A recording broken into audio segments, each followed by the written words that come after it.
কালেমা পড়বে আর কালেমার উপরে মারা যাবে, ওই ব্যক্তি জান্নাতি জান্নাতি।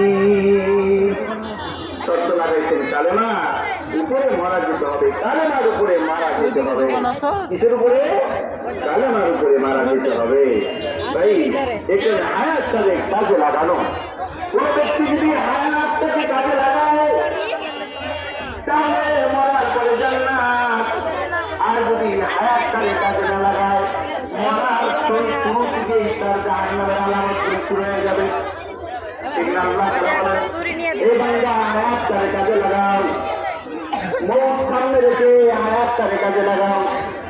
গলার মালা যদি তুমি সামনে রাখতে পারো তাহলে তুমি হায়াতটাকে কাজে লাগাইতে পারো না।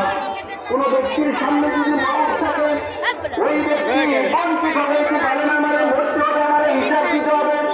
বাড়িতে ঢোকাইতে পারে না, কেন আমাকে মরতে হবে, আমাকে হিসাব দিতে হবে। আমার খবর আছে, হাজর আছে, নিজের আছে, পুলিশের আছে।